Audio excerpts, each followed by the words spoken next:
Do we need to be different in the frame? Do you need to be in the frame? Or? No, I just have FOMO. Oh, okay.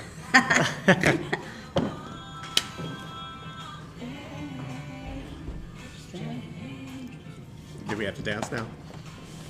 It's not mandatory. Dancing is not. No. Why do you get the iPad?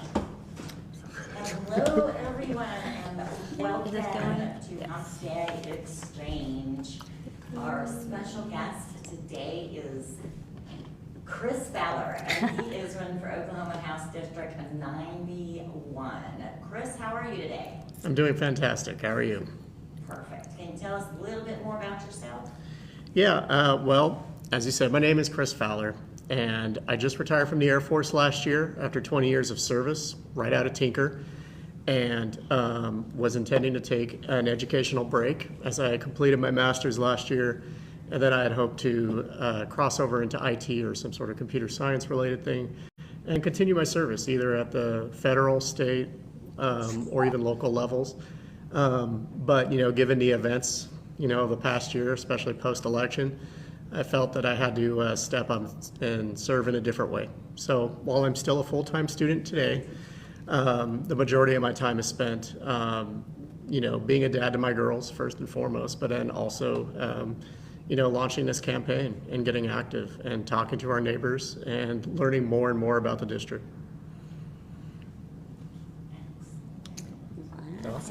Awesome. We're gonna go ahead and kick it off. Chris, I noticed that you're have a decorated career in the Air Force over 20 years. So first off, I want to start the show by thanking you for your service. So, Well, thank you very much.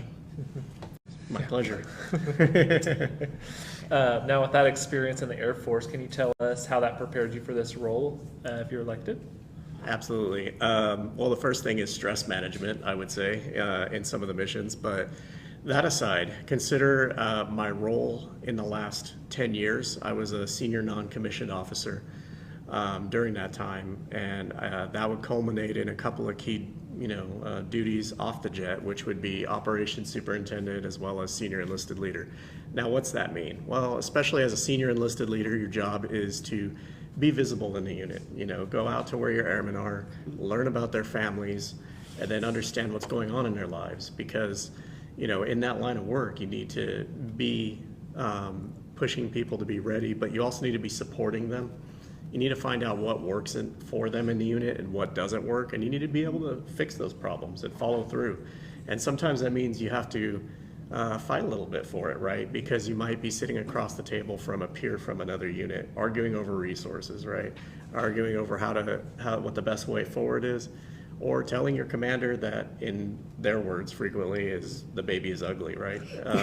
That is to say, that's the thing that nobody else wants to hear. They don't want you to say it, but you have to be prepared to speak that truth. And so I think that is what prepares me for this. And this is why I'm ready for it, is because the only difference between my unit of 240 people and advocating for them and a district of 39,700 people is just a math problem.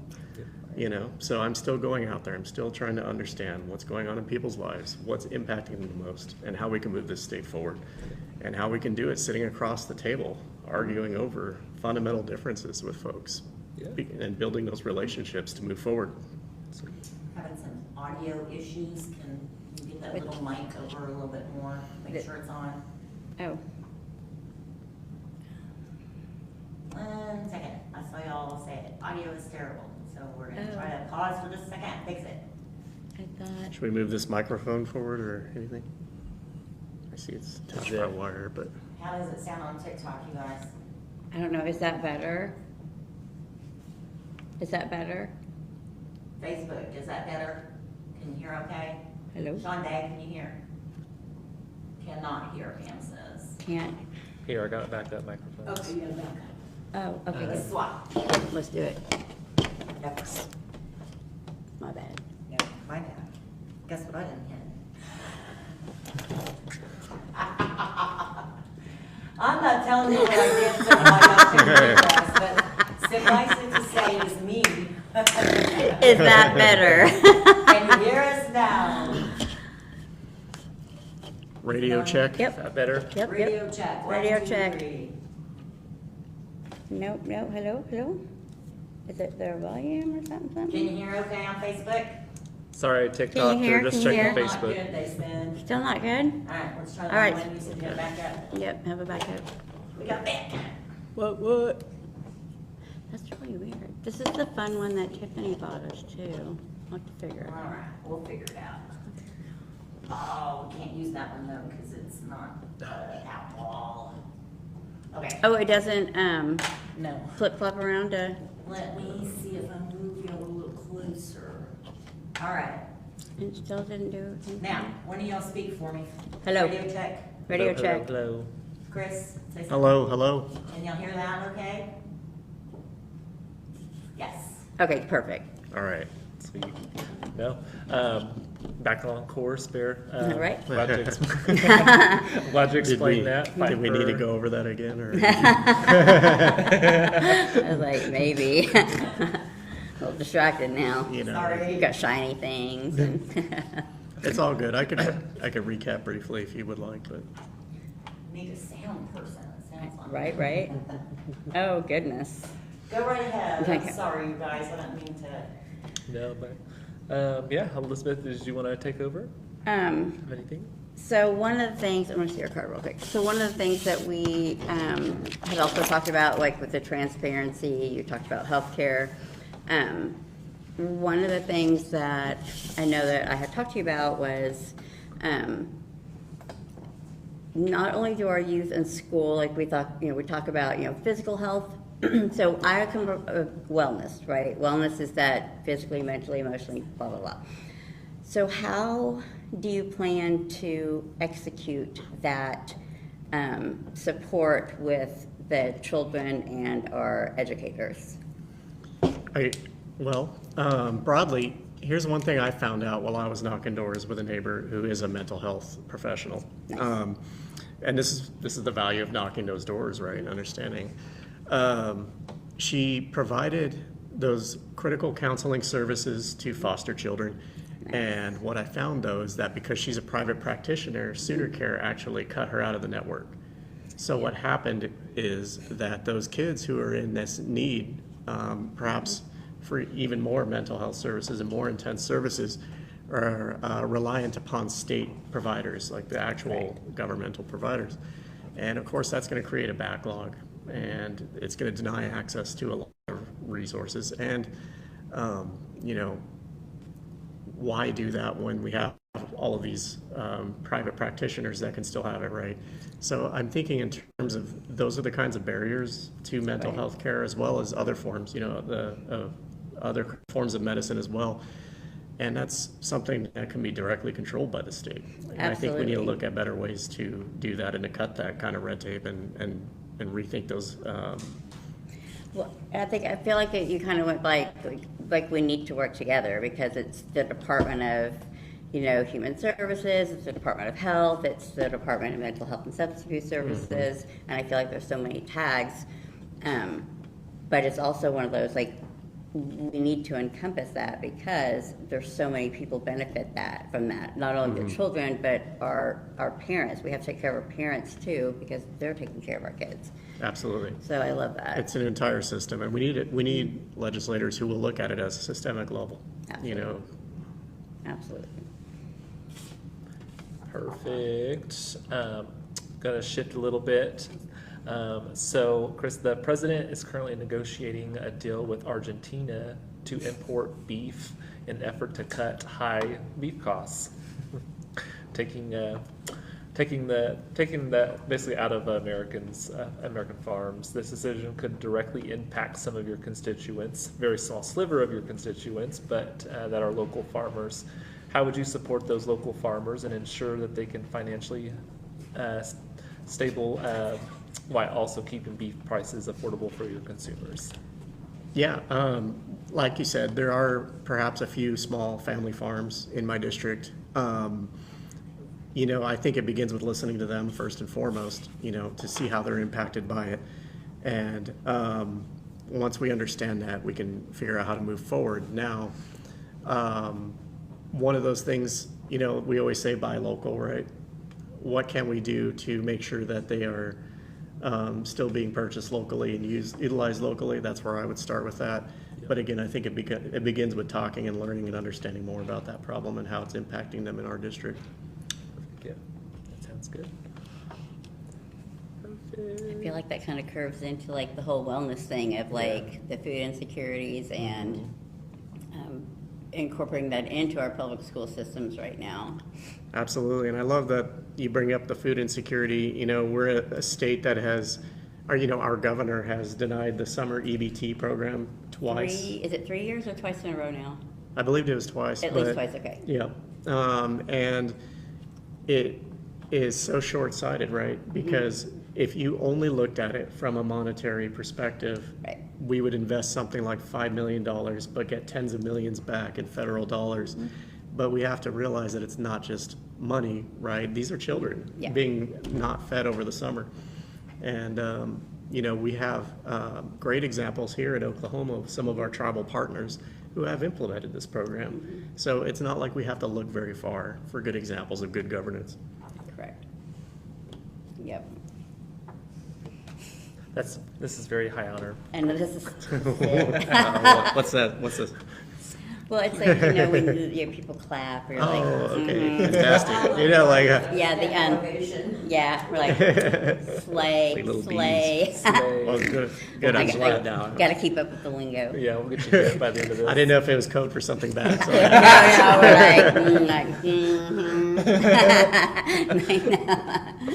Oh, shoot. Oh my goodness.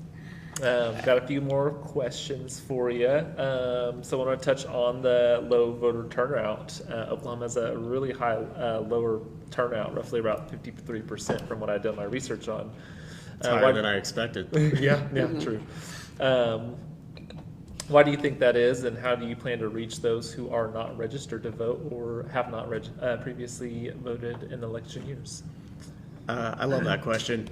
You probably saw here in OKC we had this bond issue last week that we voted on the 14th, Yep. and something like 34,000 voters actually showed up, Right. which is very low, and I'm glad it passed because I did support it. But the question is, why is it so low, right? There's a few things that cause, I think, especially low turnout in Oklahoma. First we have a crazy number of elections, and I know that our legislature rightfully acted to consolidate some of those, which is good. Another interesting thing I heard actually this week on the doors, somebody who had lived in states such as Washington and Colorado, she asked me, well, since those states send me on printout about all the issues or the candidates that are in every upcoming election, how come Oklahoma doesn't do that? I've never gotten informed about that. And sometimes seeing these elections, the only time I even know there is one is when there's a polling station that says vote today. Right. And so I think that's a problem because let's face it, people are busy, living their lives. And if we don't get the information out to them, we're not helping facilitate democracy. But to a more, perhaps even deeper point on this, all right, Oklahomans can sometimes be fatalistic at times. And what I mean by that is, the Republican, on the Republican side, you might have voters who say, well, it is Republican, it's a Republican state, and I don't have to get out there and exercise my vote or get informed about the issues because it'll go my way. Yeah. Democrats and independents, some independents, as well as libertarians might also say, well, it's a Republican state. It's always going to be that way, and there's no reason for me to get out. And here's the thing that I've learned by getting out there and knocking on doors of all voter registration types is that everybody does want community. Everybody wants to talk to their neighbors. And people are perhaps would be surprised to learn in many cases that their neighbors are not so extreme. Right. That their neighbors have some of the same concerns that they did. That when I knocked on a door when Ryan Walters was still in office, my tagline could literally be, and was, and I'm here to reverse Ryan Walters' assault on public education. And that's all people needed to hear. Yep. And they said, you know, you got my vote. Like- Chris, great to meet you, but get off my doorstep. That's all I need to know. Yeah. And this was voters of all registration types, because many Republican voters said this is not what I voted for, this type of extremism and attack on our schools. And, you know, Democrats and independents also, you know, said the same thing. Yep. So I think bottom line is that there is a lot of value in that civic engagement, and voting does not have to go just one way. And if we all get out there, if we all get informed and we stop voting for party and we do vote for people first, then I think we can see the change that we want out here. Yeah. Do you kind of think that some of that would be, some of the issue would be that some people feel underrepresented in their communities by their legislators or anything like that? Underrepresented? Yes. So one of the reasons, and I hope this answers your question, let me know if it doesn't, please call me out on it. When I was that parent, you know, who was a new retiree and a full-time student myself. So when I would get those, going back to Ryan Walters again, as a parent, I got those emails every week. And I would call my district superintendent, and, you know, it was a difficult position to put them in, and my school principal, because I knew they were not the ones at fault, but I wanted to know how they were going to handle it. And so I eventually asked the school superintendent, how can a parent support you? And it was, okay, put some pressure on your legislature. And so when I tried to do that, sometimes I never got a call back. Sometimes I never got an email back, and when I did, it just was not a satisfying response. Sometimes it could be as few as 7 or 8 words. And I didn't feel like that was giving me the kind of representation I wanted. And going back to my Air Force career, when I knew my airmen, when I knew my people, it didn't just stop with a dismissal in the hallway, or just, I didn't walk on by when they brought an issue up.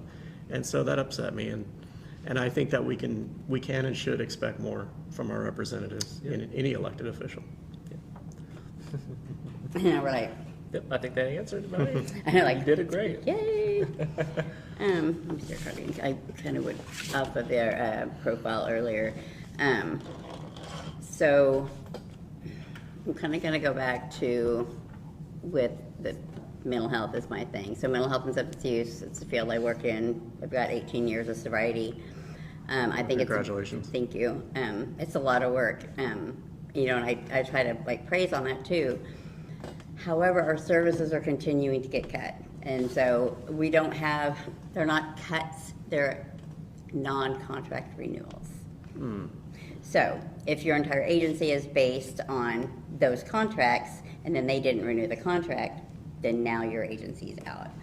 And so with all of the current climate, with everything that's going on, like how, we talk about support, like what is your plan like to support those workers? So to support not only, you know, the student and the parent, but the mental health care worker that comes in, the nurse that comes in, like, because it's a whole well-rounded thing, right? Because if the nurse is burned out, it's not gonna do the kid any good if he comes in crying to the nurse and she's like, "No, yeah, here's a Band-Aid, go on," right? So if we're supporting them, like, what is that plan? What does that look like for you? Well, for me, it goes back to understanding the system as a whole, Right. you know, and how each little component impacts it, right? If you cut out mental health, then what are you losing? You use the school example, you know, what is that student losing? And then how does that impact other students, you know, and it ripples outward from there. This state, unfortunately, on the state worker side has had a policy of zero growth. And frequently what that'll look like is if an agency does not get a budgetary increase over the year, then inflation eats into their budget, right? So each year becomes a de facto cut. And then I think, and you know, I'm not going to speak to the specific ones you're talking about, because I'd have to get a little smarter on that, and I'd have to be more responsible with that. But I think I suspect it goes back to that, right? You know, this idea that government must not grow, Right. even as our state is growing. Right. And that's not acceptable, because as the state Right. grows, we are going to need more services. Yep. But that doesn't mean that the government will become, a great, big, onerous thing. It just means Right. that it's going to be there to support more people. I think And so we it's- need to recognize that first. And I think it's nerve-wracking in itself, knowing that so many things coming down the pike right now, our state cannot pick up. Yes. So if SNAP benefits will be cut on the 1st of November, if they don't go back in, with no plans of anything. So as somebody that works in that and has people come, you're like, I have nothing for you. I Yes. have absolutely nothing for you. And not only do I not have anything, like now we're gonna rely on food banks, but the state of Oklahoma is not financially secure enough to help its Oklahomans with SNAP benefits. And so it's, No. it's a lot right now, it's a lot. And so it's a lot. You're right. And it seems like it keeps coming, right? Because we also know that due to the big bill that was passed, that 174,000 Oklahomans might be losing their senior care starting next year. And again, like you say, there's no plan for that. What is Right. the plan? There's no plan. We need to be looking forward. We need to be prepared for a federal government that is offering less and only cuts more. And right now, we don't have the leadership that's doing that right now. We don't. We have a lot of good legislators. We got some good elected officials in there, but they're outnumbered right now. Literally. Like, release the files. That will solve so much. But no, I appreciate the honest candor, because it's, so many times people will say, oh yeah, I plan to do da da da, and you're like, I don't know if that's not my expertise, but let me read up on that and let me get back to you. Like, let me learn more about that. Like, I appreciate the honest candor, because that's what we need in our government. If I don't know, right? Because Absolutely. we were sharing about that today, about how, before, like, you would call into work and you'd be like, oh, feel guilty because you're calling in. But today, like, right, it's teamwork, and so I don't feel guilty calling that in, or, being able to do Yeah. those things, so. No, I think it's important to have that humility, because one thing I learned over the course of my career, going back to that, right, is if I tried to BS my airmen, they see it right through it. And then I lose all respect, I lose all credibility, and that's the one thing you can't lose. Right. Because people will ultimately forgive you if they ask you a question and you don't have an answer prepared, because it might be the first time you hear of it. But what I've been watching even closer now is how our legislators are conducting things like interim studies, like they're doing right now, where they can actually delve into an issue deeply when they're out of session, so that they can then craft legislation that works. And again, it goes back to, how do you get that over the line? Again, people going back to voter disengagement, there seems to be this fatalism in Oklahoma that I really want to penetrate through, which is, well, nothing good can ever happen here, because it feels like it's been so long since Right. people can dream that anything could be better. But why should that be the case when all of our neighbors, it doesn't matter if they're Republicans, Democrats, Independents, Libertarians, I've been talking to them all, they all want change. They all want their medical care to not be cut. They don't want their kids to be in a number 50 school system, and they're ready to move forward, I think. But again, it goes back to, what is the problem? Let's identify it. And then, of course, it will take Right. some study time, and it will take some careful crafting. And then, again, that relationship building that's so important, and transparency. Right, I was like, this, oh, I was like, Sorry. It'll I was like, There was uh-oh. a comment on TikTok that said, so, does he want to run for governor? We better get that person. We're getting there, let's- we're getting there. Let's take it one step at a time. I think we have somebody on the top of the ticket that's more than qualified, much better qualified than I am, for sure. Oh, Like, don't sell we're yourself getting there. short. Yeah, but this is where we start, That's a right? good So start. this is where we start. We start in this position right here. We start with running for office. We start with meeting out with our, local influencers and getting our word out there, knocking on those doors, sending out those postcards. I have some stamps if you need them. Oh, thank you. I will take all the stamps. Just happen to have a roll of stamps at random. I don't know why. It's like a bus pass is random. If anybody wants to mail some random rolls of stamps, you can go to my website and find my P.O. box, and I'll happily take I them. have some Right. stamps. That's it. Donations in kind. Right. Awesome. Can I jump in for a question? Yeah, Yeah, go ahead. totally. No. So, HD 91 is mostly, from what I can gather, looking at it, is mostly south side, south of Oklahoma City. It comes all the way down, south, a little bit down here. We're in Moore right now, for those of you that don't know, at the Moore Library. There has been an awful lot of icy conditions and raids and stuff going on in these parts of Oklahoma in particular. And Is there anything, I mean, I know you're not in office, but you're seeking office. Is there anything that a state can do to help combat? Can we get it out of our state? I don't know how to say it other than what in the heck are we doing here? This Right, what is is happening? SS stuff to me. Like everything I've ever read my entire life. Right. This looks like SS Yeah. officers. And you- Like help us Military- understand or help us. Like, is there anything that can be done from a state perspective? Absolutely. I mean, we see what Governor Pritzker is dealing with up in Chicago right now. We see what previously in Los Angeles and Washington, D.C., you can see that it's a fine line because this is a federal government and there is the federal supremacy clause, right? That means that they do have a right to come in and conduct those raids, unfortunately. Of course, some of those biggest issues, they're masked. We don't know who they are. And they seem to be executing these with tactics that resemble more what I saw in Afghanistan, only that it's less professional and it's less restrained and less accountable than we had over there. So, of course, that it pains me to see that happening here. And you're right, Elisa. I am very worried that these operations are poised to ramp up all over the country, but also including in Oklahoma City. With that said, what can we do about it?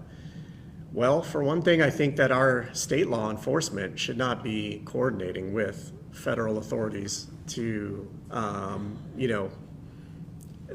sorry, yes. Yeah, you get new things. I know it's not like what I exactly, learned. well, thank you. And I'm sorry, I don't mean to smile at this because this is perhaps the most distressing subject that I see right now. And I've talked to people in my district, and although these raids are not happening to my knowledge in District 91 yet, I believe it's further north. There are many people, especially in the Hispanic population, who are very concerned. And some of them even voted for the current president, thinking that he would bring something else, thinking that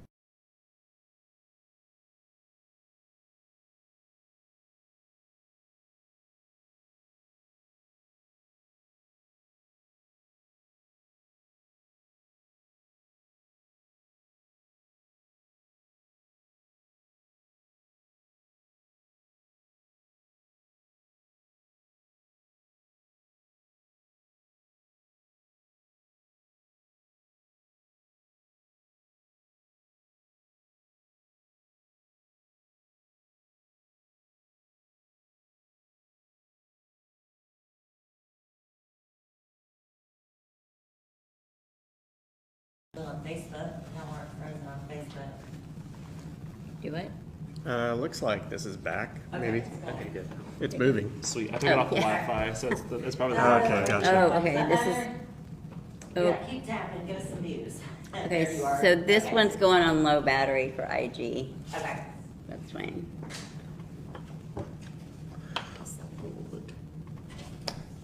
Oh. All right, woo, woo. All right. All right. Are we back? Yeah, I really live. Totally forgot what we were gonna talk about. The local law enforcement, thank you for that. Yeah. Right?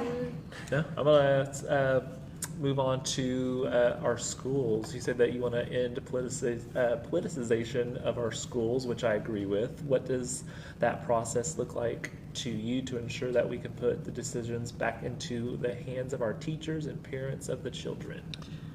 Well, that's fantastic. I'm so focused on education because, like I said, again, that was the issue that got me involved. It was the final straw for me to get involved at the state level like this. As a parent, again, I'm seeing our new superintendent, and I'm encouraged. I am positively encouraged right now. Yeah. It is a sigh of relief. And I hope that that keeps going, you know, after next year, after the next elections, Just after wait we for get the a shoe new to one, drop. right? Oh, no. Well, people, you know, are a little shell-shocked after Brian Walters, and understandably so. And they have questions like, why didn't our legislature stand up to him? Why didn't they?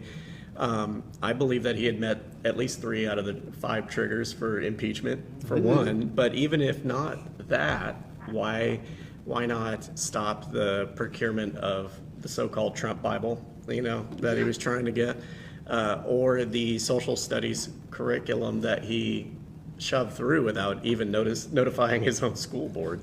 The legislature had an opportunity to at least do that, to at least stop a change of these social study and other curricula based on his ideology, and they failed to do so. So the first thing we need to do is elect leaders who are going to stand for truth in this state, no matter the cost, right? We shouldn't be playing political games like that. And so that's what I mean when we're going to end the politicization of schools. I think we're on the right track right now. I'm cautiously optimistic, but we need to make sure that whoever is the next state superintendent of public instruction knows not to do that, knows not to try to repeat the Ryan Walters playbook. But I am encouraged as well that some investigations are moving forward into potential misconduct. And so I think we need to give those the room to breathe and let those develop. But I hope that our legislature actually moves, you know, in whatever direction is supported by the facts on that, and hold any parties accountable. So tomorrow we have a school board meeting, and there's still no public comment. Do you have any comment about that? Comment about public comment? Yeah. Yeah, this Let's is put the our second month public in a row comment The in. now. second time that Yeah. there's been no public comment. Oh, The wow. first one was a special meeting, we're hoping that that was it, right? But now this is the first regular meeting, and we have no public comment, no input from parents, teachers, or students. Kind of concerning. Yeah. But we I are still would- optimistic. I would talk to your school board on that, you know. When I talked to mine, even offline, they were receptive to me, even though as a parent, I had stepped out of, you know, the bound a little bit. They were very patient, and they appreciated that I cared. I can't speak to your particular school board's like lack of public comment, but I would say bring it up. This is Oklahoma State. Yeah, Board of Education. okay, yes. oh, the state It's the board, new that's one. what you mean. Yeah, okay, I gotcha, It's track it. tomorrow, and there's no public comment. Gotcha. They posted an agenda, and there's no public comment okay. available. Yeah, I hadn't caught that, so. Can they do that? I mean, they did. Right. Well, It's fair game now, I guess. So that's on the monthly one then, the monthly Yes, meet. yeah, the regular meeting, yeah. Well, I do hope that, and the next one we'll see a change on that. Yeah. Thank you. Yeah. I was like, pig. Anything else? I'm waiting on you. I'm waiting on you. TikTok, IG, and Facebook, if y'all have any questions, get them in. I'm really Ask them right here live. I don't know about here. Is anybody on Facebook? Yeah, we have people watching on Facebook. Got any questions? I don't see any questions. Y'all got any questions? We will be taking questions. Oh, that's a good idea. Start waving at There's people. one on there. I read that you have an event coming up. Is it this Saturday? Yes. Can you tell us a little bit more about that? Yes, so first, let me set the stage here. My campaign has been going since April. That's when I started knocking my first doors in the district. And we had the kickoff in July 15th. And My birthday. oh, well, hey, happy belated birthday. I'm sorry I didn't. You should have come out though. You should have come out. We had a great party going. know, right? You know, we would have free food for I you would at have better least. way to spend my birthday.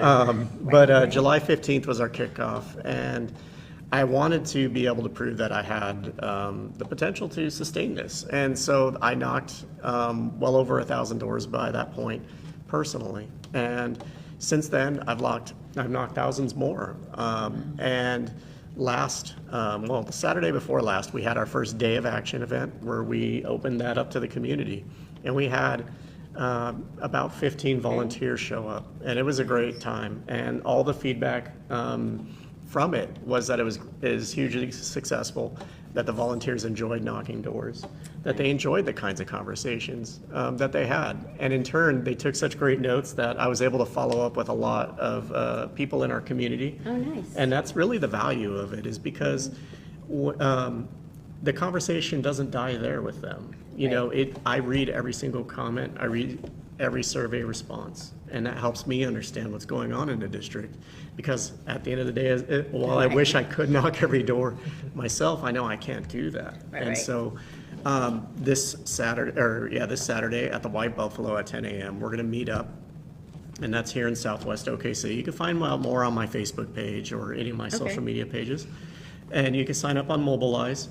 I've got a great volunteer coordinator I'm working with. I won't say his name just because I'm not sure if, if I'm allowed to, but, I'm leaning on this experience that we have to build these teams, because I can't do this alone, and I would love to have some people come out. The thing I will say about that, I want to share a little bit about that door knocking. Yeah. The most encouraging part of that is that many people that I had met while knocking doors myself came out to that first event. Oh, nice. So, and one of them even was a gentleman who was not so sure. He didn't even want to. I remember the night I met him on his door, he was a little hesitant to even talk with me. Worried about our future here, and I don't want to share too much about him. But then when he got out into the community that weekend, he said it was a fantastic experience. People received him well, and people talked. And that's something that we're kind of missing in this day and age sometimes. Yeah. Social media is great because it allows us to engage as we are right now and get the voice out and reach more people. But all of the real work, all of the best work happens offline. So I'd really encourage anybody watching today, consider coming out to my event. If you're not around here, or if I'm not the candidate for you, that's fine. Get out to some event. Find a candidate that you can knock doors for, because they'll hook you up for that, and take those canvassing opportunities and take them seriously. It can be intimidating at first. I know I'm talking a lot right now, but I am a natural introvert, And so when I got out to my first door knock, I'm like, how am I ever going to do this, right? How am I going to strike up a conversation with total strangers? But you know what? When you show up and you are vulnerable and you are just a normal person, a neighbor, not trying to inspect their roof today, not trying to sell them solar panels, once they realize that. Time for your car's extended warranty. Yeah, exactly, right? And that's the big thing people worry about is, how am I going to be received? Is somebody going to want to talk to me, or are they going to run me off their porch because they don't like me, or maybe they think I'm an extremist, or maybe they're more extreme. People, when you show up and you're not like just a name behind a Facebook handle or Facebook name or something like that, suddenly you realize that, oh, these are neighbors, these are people I can talk to. Or as I say, I just vibe out with people sometimes, and it's great. It's a great experience. So I'd encourage anybody to come out this Saturday. Or if it's not this Saturday, then we're going to try to get it going at least twice a month, and then next year it's going to ramp up significantly from there. But like I said, there's a lot of candidates out there that'll need help, and it's not just candidates. Find your cause, find a reason to go talk to your neighbors, because that's what we need to do. We can't put it off any longer, folks. Right. We have to have that community. We have to have. That mutual aid is just so key, and just to get to know everybody. I'm glad that you brought that up, because it is intimidating, right? It is intimidating to go door knocking. It is intimidating to make those phone calls.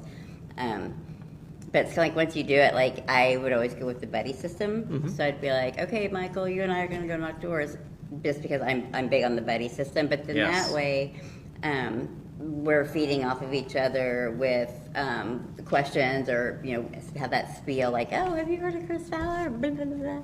And then Michael's like, oh yeah, and don't forget this, right? So that way you're getting everybody up.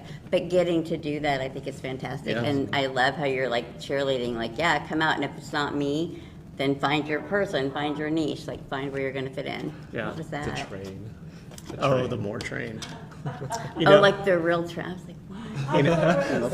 I really like you just barely touched on it. Mutual aid, right? When I was door knocking, I actually met somebody setting up her own mutual aid networks in her neighborhood. So good. I hope to get her out to my events too. Yeah, but definitely. Even just think like such a great part of this. Let's say, because not every candidate's going to win their election, right? Like even if you don't, you've advanced so many conversations, you made so many community connections. That in itself has value. Oh, absolutely. And we can continue to leverage that, for any number of causes in the future. Absolutely. Igniting that fire, I think. So, And then I'll even mention another House candidate down in House District 20. His name is Chris May. He's another Chris. Okay. And we're everywhere. Chris has got a So stick. all those Christophers. Yeah, exactly. All those right. Christophers. No, but he's taking a little bit different of approach than I am. His district's a little bit bigger, and less dense. So he's setting up community events. So I think the bottom line is Nice. whatever it is you do, find a way to build community in your local area. Right, and people that forget that, you're human. You're just in a position, like, I'm done, I'm gonna run for office and I can, and it was the right time. But I think, like you said, people get intimidated, like, oh, I can't talk to them. But I'm Yeah. like, this is your candidate, like, this is your person. So, how am I gonna know if I like you or not if I don't come out and listen to what you have to say? Exactly. And that's, whether you're red, purple, blue, yellow, green, like, we're voting on the person, right? We want to take some party out of it and vote on the person. I think that's really important because that's something that, like we've discussed, because it's like, it's annoying right now. Yeah. It is annoying. Well, right now we're so fractured, it feels like. Everybody Yeah. feels separated from each other. And I've heard it from, people who voted for Kamala Harris. I've heard it from people who voted for Donald Trump 3 times. It's funny because they've told me the same thing, which is, I just wish I could talk to my neighbors again. And so it feels like here in America, it's been a good 10 years since we could do that. Yep. So we got to stop separating ourselves. We just got to get out there face to face, I feel like COVID's kind of put like a little damper on that. Like, I used to be very outgoing, and I mean, I still am, but like more so. Versus now, I'm like, I'll meet you outside. Is there food involved? It's been so much, and I think the biggest part of that has been technology. It's been algorithms. One of my pet issues, or pet interest areas, because I told you I'm a computer science student, but I really care about the impact of technology upon people. If you go to my website and look at my campaign platform, that specifically is not, doesn't Right. feature real prominently on it. But when we talk about the infrastructure of tomorrow, we also have to think of the digital infrastructure, which includes digital rights. It includes the algorithms that drive social media. Yep. And long term, I hope that we can really do something to bring that under control. But that's a little bit further outside of my Right. campaign lane. Right, but it is something in the back that, who's to say that you come in office and now that is something that you're like, oh, that's my thing, here I Exactly. am. And Over it's here about for you. building a consensus to Right. move forward with that, right? Nice. Because I think people on the right and the left have, at various points, they've talked about that. And, people will sit there and everybody who's been annoyed by somebody who gets sucked into their phone Right. recently, just about everybody. It doesn't matter. It's not a left or right issue. It's kind of a human Right. experience issue. Correct, yep. But everything's on our phone, so I'm like, I have like notes and I'm like, those are on my phone. So let me Yeah. just piggyback up, I'm like, oh. But it's so true, right? Yeah. Like, and we miss that. I know, like, we try to do something like with ourselves so that we can be connected. Because we, like we're saying, like being able to do this like in person versus, doing just everything like online, it's funner. Yes, it I'm is like, fun. It's funner. I think I would like to communicate just to anybody out there is, you have a lot of power just getting offline. When I started, I was originally inspired by people like Elisa who were just getting out there, and I know I've told you that before, right? And then I took it a step by step, right? And I just thought, what's the next event and what more can I do today? Just to help solve a problem, a small problem, start small, and then keep building up. Because once you solve one problem for somebody, doesn't have to be a big one. Right. It could just be who's bringing the water bottles, then it filters up, and then people will respond positively to you. Don't be afraid. But the bottom line is just get out there, and I know that's so tough for a lot of people. It was tough for me too. I could be a personal testament to that because it started off with me making just one video on TikTok back in June and just asking for help. How do I get involved in organizing? I got tagged for organizing. And Keep it real, be real transparent. We hijacked him. That's the word. And here I am. So, Uh-huh. I mean, yeah. We voluntold him that he was gonna be part of our Voluntold, yeah. team. He was gonna be part of our team. California. I know, right? It's like, oh yeah, oh we like you, come on over here too. Well, I think that's fantastic. You were voluntold, right? That means somebody reached out to you, and it sounds like they didn't quit until you, right? No, we said, no, we're gonna do the interviews and yeah, we're doing this. That's They what it come over, takes. Take pictures. That's what it and takes. That's exactly what it takes. Is asking that, saying like, hey, I think you have this skill, or I think you have this ability. I really want you there. Yep. People are afraid to do that because if somebody says no, and they might, well, then Yeah, at least okay. you asked, right? But The answer's always no if you never ask the Exactly. question. Yeah. And if the answer's no, we send these two in because they don't they don't know what. We'll ambush I know, I'm you. like, what Yeah. is that? I'm like, open the door. I'm like the cat, you know, my fingers into the door. I'm still here. But that's the secret, you know. We got such potential for such good in this state. We have all the We really framework do. for such, you know, positive action out here. Just think, even out here, you know, what do we got? We got career tech, right? That provides a really good pathway for kids and young people, or really people of all ages, Right. to pursue, you know, training for employment outside the traditional university system. We've got great universities. We've got a range of options, right? So even, I know we down education a lot here, but we've got some good districts. We've got great superintendents who held the line, and I'm very grateful toward them. We've got a lot, we've got shining examples of success here in Oklahoma City as well, like the MAPS projects and those funding, right? Positive change can happen in Oklahoma. You know, in the 90s, what did we have? Universal pre-K, right? You know, we shouldn't stop dreaming, you know. I'll say, I know this is a statewide audience, but I'm speaking a little bit about Oklahoma City, but it's called Boomtown, you know, for Yeah, a reason, for a right? reason. Boom and bust. Let's stop doing so much of the bust. But I think it's time for us to boom again. And I'm so sick of us not dreaming anymore. You know, that's the big thing. Thinking that change is impossible, much less improvement, and that things only get worse. That's what it feels like for the last 10 years. That's why people are being built down. And it's time to stop that. Let's just get out there, start talking to our neighbors, vibe out, and See do the some good in vibe. this state. It's the vibe, It right? is the Like, vibe. it's It 100%. the vibe. Well, it's important. That's what, like, because that was where we vibed this weekend. We did some Yes. bonding, but I feel like that's really important. Like, this, if that vibe doesn't match, man, like it's kind of like. Yeah. I'm like, can somebody come walk them out? It But no, I is. think that's that vibe check. I love Yeah. that. Just sit down and vibe out. It is, because people know when you're being authentic and when you're not, Or you know? it does makes a big difference. Are there any questions? Got about 10 minutes, get your questions in. No, take Now, your I'd like questions. to ask, if you are elected, do you have any like first legislation or first thing that you would like to implement? It's partially, you know, that's going to depend on the landscape at that time.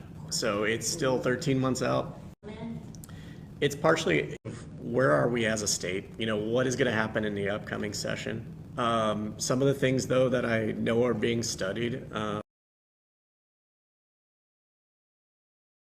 efforts to reduce homeowners insurance, to regulate that industry, you know, to see what smart implementations, you know, they can be brought to the table and crafted.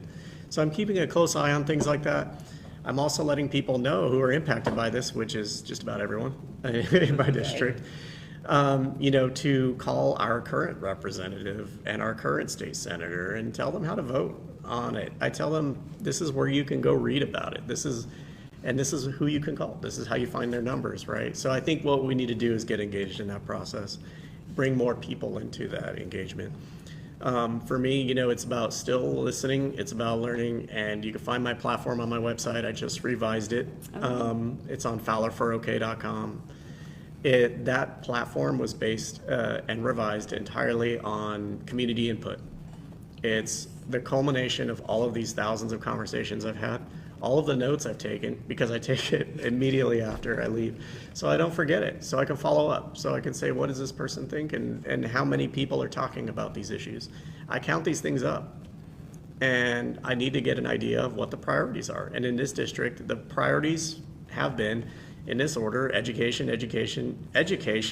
followed by cost of living and healthcare. Those are the ones that are impacting Oklahomans in this area, and I suspect most of the rest of the state. The reason I'm passionate about that cost of insurance is I just spoke to a young homeowner yesterday who was paying $3,000 per year for their premium, and then now it just jumped up by $2,200 in a single year. So it's over $5,000. Oh, wow. So these are really big problems that people are having while the price of beef is going up. Yeah. And so then I remind folks again about State Question 832 as well, proposing to raise the minimum wage next year in June, and then tie it to the cost of living. Whether people believe that $15 an hour is enough at this point, it's certainly better than $7.25, Right. and hundreds of thousands of Oklahomans will benefit with that. And it's going to be a long-term fix because of the CPI being tied to it. But I don't think that's where we should stop, and that's the point. So we'll see how this upcoming insurance legislation develops, whether it gets passed, whether it doesn't, or whether after I get elected, do we have to help be another vote? Yes, for these kinds of cost control measures for everyday working families. Or if it passes, and hopefully it does, what's the next step? Is it, for example, auto insurance, or is there another industry we can seek to, help build upon? What else is affecting Oklahomans at that point?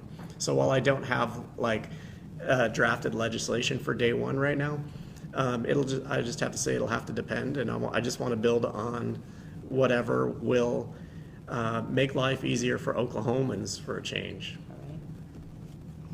That'd be nice.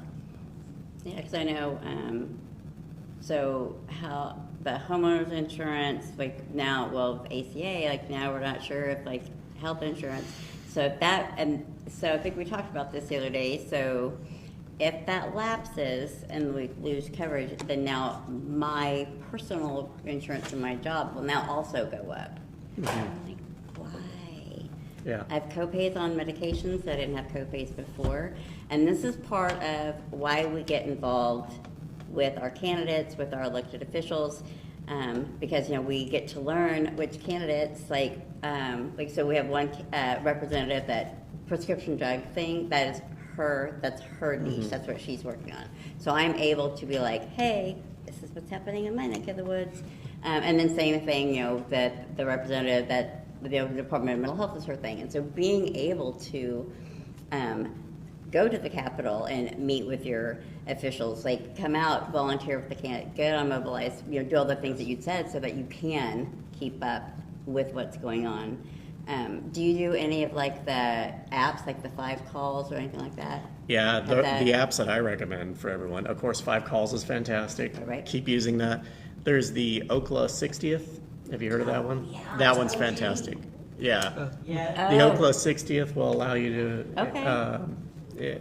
Let me make sure I got the name right, because it is Okla Is that right? 60th, right? Yeah. Oh, okay. Yeah, Okla 60th. If people look it up, it's a green icon on the App Store of your choice. It looks like a Starbucks thing. It's kind of like, yeah. I was like, It's kind of a good supplement to 5 calls, because Okay. you can see wherever you are, you can find which district you're in. You can Okay. find the appropriate legislator, whether you're looking up your state representative or your state senator, you can find out their contact info wherever you're standing, or you enter an Okay. address, something Okay. like that. And so I say, let's get involved at the state level. I know that a lot of folks are focused on the federal level, rightfully so. Right. Keep that up. Don't plug out if you can mentally, keep that focused, right? Keep that in check. But also start focusing on what we can do at the state level, especially as these federal services and federal funds keep going away. DOE is another big one. A lot of people have been worried about their children. There are a lot of children relying on special needs programs, and parents are really afraid that the next time they open up the Oklahoman, that they're going to see that their kid's program has been cut. So the more that happens, we need to find out how we as a state, and we need to plan how we as a state are going to fill that gap. Right. If there is one that pops up, right, and are And we move able to quickly. fill it financially? Are Exactly. we able, because we're a total welfare state, so. That's right. We are a net, importer, I guess, of federal money. Yep. And we have to respect that fact.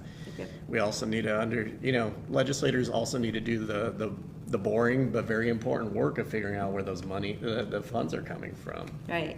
Don't tax the oil company clone. Right. Now where those the funds are coming from. Right. Don't tax the oil company clone. Right. Blasphemy in Oklahoma, I know. When it comes to that, and I don't know, I'm not going to tie it to there's a perfect percentage number right here, right? Which could be negotiated, but we are lower than our regional, not competitors, but other states in the region, right? So should we look at that? And my general philosophy, my general framing on that is, if you're going to be extracting from the ground, you can invest here. It's an investment. It's investment in the stability of that business. It's an investment in the stability of Oklahoma and the future of Oklahoma. And there's no reason why we can't reevaluate that in a way that does not destroy the business, because it won't. Because as long as there's profit to be made, the business will be here. And the similar, and I'm glad we have legislators that are looking at this problem too, but the data centers, right? Because I've heard that, Lord. you might have up to 150 or so permanent jobs maybe created by some of these data centers. That might be the high end of the estimate. I think maybe it could have been closer to about 100. And that's not including the construction. So after the building's constructed, we're only going to have a job and count in the low hundreds. And to me, the question then is, like, how much energy are they taking? Where are they getting that energy from? What about water usage? That's a big one. And if they're going to be using that, there needs to be a proper accounting of that and a proper investment in Oklahoma. I know that part of that, I believe the Google deal was to invest in some AI training, but it has to, I'll tentatively say it has to be more than that. We need to make sure that some of these dollars and these support dollars and the offset to the electrical and water usage needs to be offset. It can't just be a free handout. Right. I heard an engineer say today that it takes 1.5 liters of water to ask the most basic question on ChatGPT. Saw that.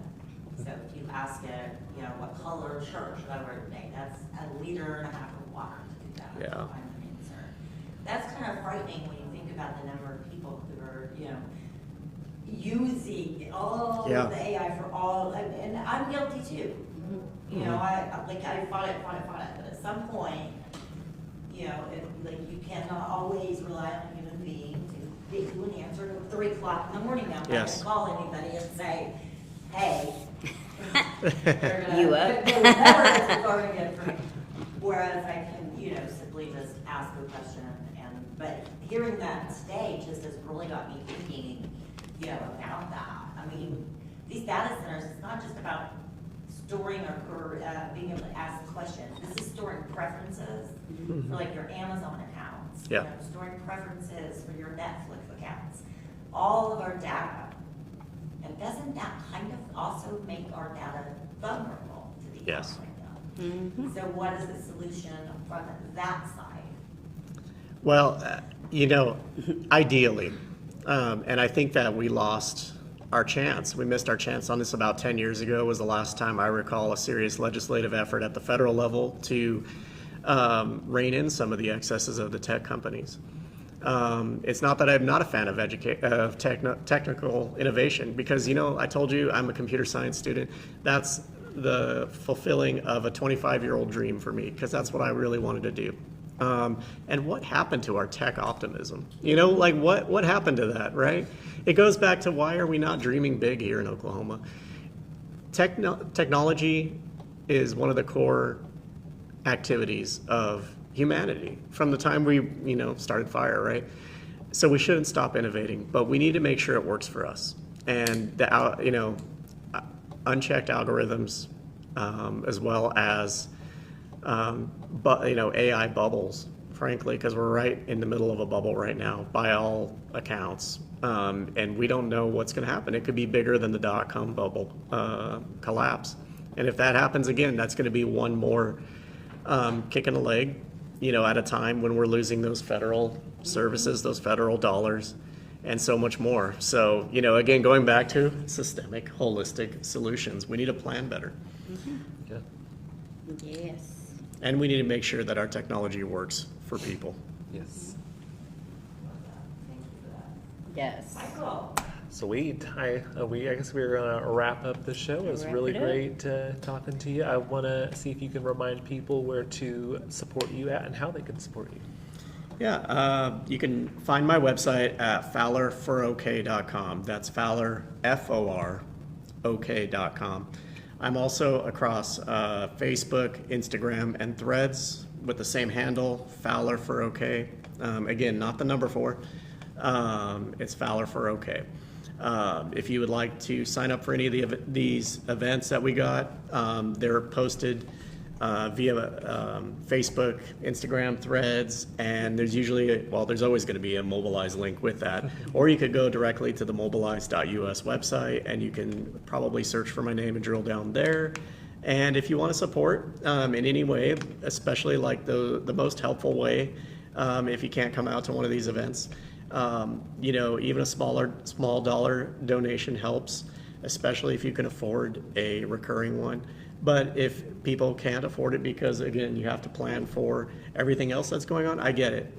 Don't worry about it. But if you do feel like you're compelled to support, then I would appreciate that so much. And it helps build our momentum here because I can't do it alone. And I can't afford a loan either. So. Right. But I just want people to know, I know we're short on time. This district is ready for a change. This, and I want to leave people with a little bit of optimism on this race specifically because we have an incumbent who is term limited. So this is up for grabs. This is Southwest Oklahoma City. It has been red, but the last time we had a Democratic challenger was 2018. And she did good, but it was 38% of the vote, but she was against a very well-funded incumbent. I don't have that barrier, and this is 2026 we're talking about. If we are not getting out there, if your people are not feeling a vibe shift, like if we're not getting out there and doing the hard work right now, then what are we doing? And it's not enough. But every single year, this district has been trending bluer and more purple since 2013. So this is going to be our year, but it's going to take a lot of us. It's going to take all hands on deck to flip Absolutely. districts like this, but we can do it. The question is, what district? I'm in Southwest OKC, so what's your district? District 91, and we are Southwest OKC. This is between I-44 and Santa Fe and 89th Street all the way down to 164th. So if you're in that area, that's District 91, shaped like a Dorito wedge. And if you if you go to my website, fowlerforok.com, you can find a map of the district, so you know exactly if you're in it.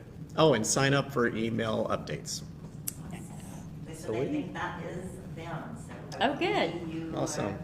Got some more support. Fowler, for OK, the number 4? No, F-O-R. F-O-R. F-O-R. Okay. Yes. Fowler for F-O-R. Yep. OK.com. Yep. All right. Go there, you will not be disappointed. Thank you so much for joining us, Chris. Yes. Yeah, Thank you. Thank you. so much. Thank you for having me. I Great, really yeah. loved it. Yeah, well, you'll be back. I look forward to Well, it. because I'm about to stuff. And thank you for all that you guys are doing. About the world out there. dancing That's our time. song I we was got. speaking, he wrote this. Uh-huh. He sang this for us, so we were just like. It's our she's so favorite. talented. She sings. She sang at our Women's Day event. She sang on Open Day, Yep. and at the Women's Day. Yay! Thank you, everyone, for joining us, and go find Chris Fowler's pages, whether that's on his socials or on his website. Get to know his campaign and his campaign. You will not be disappointed. Sign up to volunteer if you can. Please. Thank you. Thank you.